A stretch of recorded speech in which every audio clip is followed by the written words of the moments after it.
May gabi sa tanan, nanampod kita sa Light Them with My Word. Ang atong Ebanghelyo kinutlo sa Mateo Kapitulo 18, versikulo 1 hangtod sa 5, versikulo 10, versikulo 12 hangtod sa 14. Mao kani ang kapistahan sa kananaang batang Hesus or itawag nato Santo Niño, no?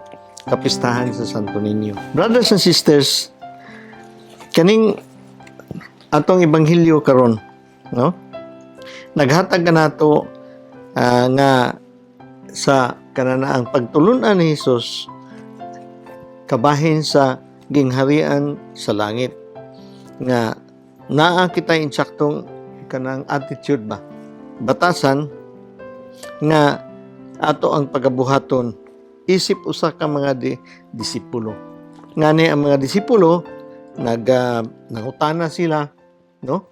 Kay ang attitude magud sa ila is kinsa gyud ang makaunas sa kananaang makatapad diha kang Hesus. Ngani ang inahan ni mga CBD, si John o si James, naghangi og gani kang Hesus. Kung maghari na si Hesus, kinahanglan o dili kalimtan ang anak ni John CBD, ilang inahan, naghangi nga ibutang sa wala o sa tuo, no, kaniya. Karon wala matapos, no, kanini ang ilahang mga diskusyon o nangutana sila kinsa man gyud, no, kinsa man gyud ang labing gamhanan sa gingharian sa Ginoo. Si Jesus naggamit sa usa ka bata, no, nining Ebanghelyo, o iyang gipakita og unsa man day ang mapahibsanon sa atong kinabuhi, gasalig ug mayo, ug nagtamod nga mura kanta inosente nga bata, nagsalig sa Ginoo sa ato ang mga adlaw-adlaw nga buluhaton. So brothers and sisters, wanto kita sa Ebanghelyo, no? Niadtong higayuna ang mga kinun-an nangadto kang Hesus ug nangutana, kinsa man ang labing dako sa gingharian sa langit.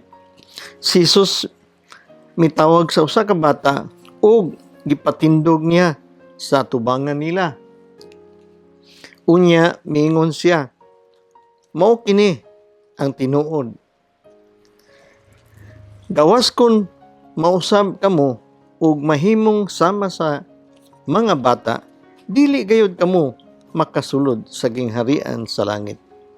Ang labing dako ilalom sa pagmando sa Dios mao kadtong magpaubos sa iyang kaugalingon ug magpakasama nining bataa. Og ang magdawat sa mga bata nga sama niini sa akong ngalan, makadawat kanako. Ang mga disipulo, brothers and sisters, nagpangutana o kinsa man ang labing gamhanan, kinsa man ang labing dako diha sa gingharian sa langit, no? Who is the greatest in the kingdom? Si Jesus, gitawag niya ang usa ka bata ug nag-ingon siya nga dili kamo makaentra sa gingharian kung dili kamo susama nining bataa. So brothers and sisters, nagpakita kani og unsa gyud ang pagka mapaibsanon ug unsa ba gyud ang pagsalig. Kay nganong ang usa ka bata biya og dad-on nimo sa mall, dad-on nimo sa asa dapit, labi na dili pa niya tultulan ang kanang dapit, inosente bagay siya kaayo, manghawid ba agi sa imo na dili gyud na mubiya, mahandok kay kana, no, labi na daghang ayong mga tawo. Inguna na ang kananaang pagpasabot sa ato ang Ginoo, susama sa usa ka bata nga sa ato ang kananaang pamuyo nga mga dagko na natay profesyon, natay kanang kaptangan o uban pa gahom o naka-impluensya o kita kanana maka barog na kita sa atong kaugalingon tungod sa ato ang ginabuhat wa na to damha, no, nga kini day tanan iya man ni sa Ginoo. Mo nang usahay sa ato ang mga buluhaton adlaw-adlaw, mura kita og gabot-buot na gid sa ato ang kinabuhi nga murag ato na gyud tanan, no? Atong panghuna-huna, ato nga desisyon, ato nga mga disposisyon, ato nga plano, ato nga mga buluhaton. So brothers and sisters, usay malimtan na nato ang Ginoo.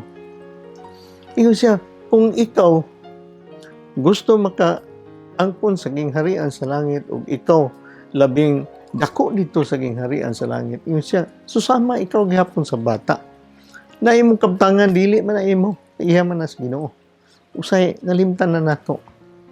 Kung iya sa Ginoo, unya natay kabtangan, natay talento, natay kananang oras ato ang kapanahunan na dili kayo na nimo basta-basta imuhang gamiton o dili kita mangonsulta o kung dili nato, brothers and sisters, nga apilo ng Ginoo sa ato ang mga plano, sa atong mga buluhaton.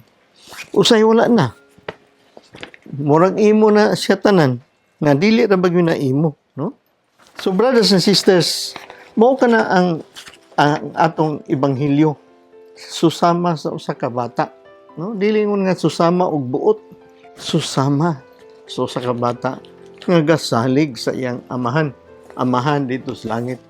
Nagsalig kang Hesus nga nagtudlo ug unsaon nato pagpuyo nga Dios noon. Wala naman, kaya kita na may gabuot sa tanan. But wala magpasabot ang Ginoo nga gitagaan ikaw o mga tanan-tanan nga influensya, kabtangan o uban pa nga naa sa imo. Wa nimo mahibaw-oy kadili man na imo, itabang man na nimo sa imong isigataw. Ay ingnaw gusto ka nga ikaw rin mahilangin. Ikaw rin kanang nang dako o gamhanan, labing dako diha sa gingharian. Unya dili magani ka manghilabot, dili ka manginlabot sa ato ang mga katawhan nga naa naglisod usab, nga kinahanglan usab nga atong tabangan. Ngani ang uban na dili lang kanang material ang wala sa ila. Ang wala gyud sa ila, wala diha ilang kasing-kasing, wala sila kahibalo. Nabaday Ginoo, labaw sa tanan, nabaday kaluwasan sa ilahang kanang kinabuhi, brothers and sisters. Sa verse 10, niyon siya nga, matnguni kini ninyo nga dili kamo magtamay bisan usa niining mga gagmayng bata nga nagtuo kanako. Dili kamo magtamay, no? Usay mahibawan nato bugal-bugalan ang ato ang pagtuo, no? Labi na pagtuo nato sa Santo Niño, pagtuo nato sa ato ang mga debosyon diha sa gamay nga bata ni Hesus, sa Divino Niño, no? Sa ato ang mga nobina, sa ato ang spirituality, no? Labaw sa tanan na uban nga kanunay nga salikway, no? Sa ato labi na kita kanunay kasalig sa Ginoo, gasubay gayud kada Domingo ug mahimo ba makasimba, no? Sa Biyernes labi na First Friday makasimba gyud ug uban kada adlaw gyud gasimba, brothers and sisters. Usay kasalig na lang kita sa ato ang grupo sa mga laygo. Ang big pagtuo na to ang ato ang community mao na dili na mo atong community, ga-support na sa community nga dako nga community. Mao ang gingharian sa langit nga gipatuman dinhi sa kalibutan. Naa diha ang ato ang parokya, atong kapilya, ato mo na ang gingharian sa langit nga gipreparar ka nato dinhi sa yuta. Nay usahay ang atong pagtuo nga ato ang misyon mao na gyud kana wala man muhaom ang atong misyon diha sa simbahan. Gabot-buot man lang ta, gaplano tang ato-ato lang wa gani magpahibalo sa ato ang kura paroko, wala gani approval sa atong kananaang parokya, no? Mo nang usahay ang ato ang kanang laygo nga mga grupo usay mag-conflict yun sa ato simbahan nga naman nagplano malantag ato-ato, walay consultation, walay pagpahibalo, no? Gauna-una tag plano, wa pa gani makaplano ang simbahan, nanay atong plano, nanay atong misyon. Unsa man ang misyon? Misyon ba na nahaw sa ato ang kuan? Sa ato ang simbahan, sa ato ang Ginoo, no? Kay sultihan ko kamo, no? Padayon nato ang ato ang kuan kanana ang basahon. Sultihan ko kamo nga ang ilang mga anghel atua kanunay sa atubangan sa akong amahan dito sa langit. Sa inyong hunahuna, unsa may buhaton ug unsa ka sa usa ka tawo kung kawad-an siya sa usa ka gatos nga karniro, iya gayong giyaan ang 99 ang nanibsib didto sa butod ug mulakaw siya aron pagpangita sa usa nga nawala. Sultihan ko kamo nga sa dihang makit-an na niya kini, mas malipay pa siya pag-ayo tungod niining karniro kaysa 99 nga wala mawala. Sa samang paagi, ang iyang amahan nga atua sa langit, dili buot nga may mawala kung bisag usa niining mga gagmay bata. No, brothers and sisters, mao man ni ang parable of the lost sheep. Kani ang ato ang ebanghelyo nagpakita kani nga ang atong Ginoo dili gayud mahimutang og nay mawala bisag usa ka buok, nga dili magyud na iyang kabubuton nga mawad-an ang iyang kanang sakop og mawad-an og usa ka karniro, no? Mo nang iyang biyaan ang 99 ka buok nga wala nawala, no? Wala ngono nawala, biyaan niya kay pangitaon niya ang nawala, no?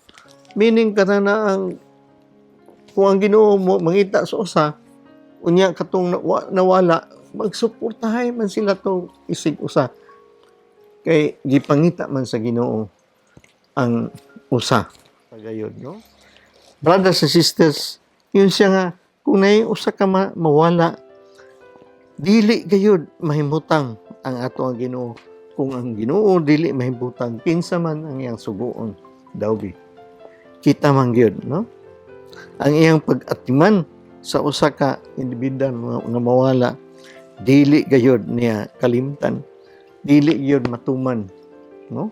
Ang iyang mga plano og nay usa ka buok mawala, ug karong panahon na usara ka buok ba nawala, daghan kayong nawala, napila ka buok ang nawala nato karon, daghan kayong nawala, no?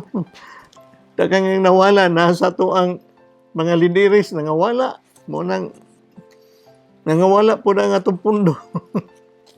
So brothers and sisters, kinahanglan nato ngampuan nga suportahan nato ang Ginoo niya na. Kaya nga naman, iya ka nang ipangita, mao ka na iyang mission atong nangawala. Brothers and sisters, in closing, brothers and sisters, kani nga itong ebanghelyo karon naghatag sa ato kita, mga disipulo, nga nangutana og ginsa ang kananaang dako diha sa gingharian sa langit. Katugayod ang mga tao nga nagsunod kang Hesus, nagpaubos, no? Yung siya bulahan katong nagpaubos kay pataas. Tapos na tayo pataas dito sa kinabuhing dayon muabot ang katapusan. O kinsa tong mga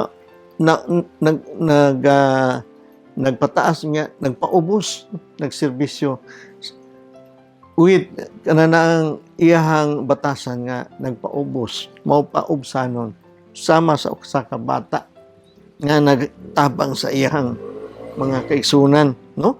Diha sa kananaang pagsalig sa Ginoo nga kani nga buluhaton iya gyud sa Ginoo. So brothers and sisters, kita ko ng mga inosente diha sa Ginoo.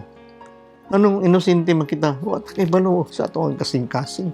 Ang Ginoo ray nakahibalo sa ato ang kasing-kasing. No, dili kita magpakaroon ingnon nga maayo na gayud kita. But ipakita nato, Lord, we are open to you. Ikaw gyud nahibalo sa akong kasing-kasing, no? Every time mo buhat kita, ang ato bang kasing-kasing naa ba diha sa Ginoo? Gasalig sama sa usa ka bata, dependent sama sa usa ka bata, dili kalihok o dili mangonsulta sa iyang pag-ampo diha sa Ginoo, sa iyang mga plano, labi na sa tanan, sa iyang paglihok, pagtabang sa uban, no? Dili biya sayon ang magtabang sa uban. Labi na magtamang sa mga katong nga tao nga nasa kupobrihon sa ilang espirituhanon. Lisod biya kayo, no? May embaras ka, may insultuhan ka. Brothers and sisters, gikinahanglan yung pasensya. O kinsa man karon nato nga giutangan nga dili kabayran. O kinsa man tong nangutang sa ato mga kabos. Dili nakabayad unya kanunay kitang hunahuna nga mabayaran kita. Ay naghunahuna ka na. Kay sila kabos sama sa ako bata, dili kay balo mo kwenta sa iyahang kwarta. Di kay balo mo kwenta sa iyahang kananaang nakaatraso sa iya. Kakita ka mga bata magdula na karon ni paghuman mag-away, mag-amigo ra dayon. Mga dagko na dili na kita mag-amigo. Kay naa naman kita garbo, naman kita mga interes sa kinabuhi. Dili man kita mga bata, dagko man kita. Ang ilang atong nauna mga profesional, no? Nagsalig na sa atong kagulingon, wala di magsalig sa atong Ginoo. Dili na kita inosente before God kay daghan kita mga gimmick, daghan kita kibawaan sa kinabuhi, daghan na kita kananang salapi, daghan na kita kananang mahimo. Mura makaingon ka, mura dili na nako kinahanglanon ang Ginoo. So, brothers and sisters, muna ang gipahimangno kanato. Sa pista sa Santo Niño, kita magpaubos gayud sama sa kabata. Kaya remember, kita tanan, we are all children of God by virtue of our baptism. No? Katong mga anak sa Dios, iyahang giatiman. Munang kung na'y mawala, iyag yung pangitaon. Otherwise, mahimo lang kita mga katawhan sa Ginoo. Dili kita mga anak. Katawhan sa Ginoo, bisag wala ka diha mabunyagi o wala ka diha sa simbahan, lain ang imuhang tinuhuan unsa pa diha. Kita tanan katawhan man iya makita sa Ginoo. But ang pinaka-importante, diha gyud magsumikad sa mga anak sa Dios para kita pod musangyaw sa maayong balita didto sa mga tao nga nagkinahanglan og kaluwasan. Otherwise sa ato palang daan, unsa naman ang atong pangutana? Kinsa may mas labaw ni Lord? Kinsa may mas gamhanan?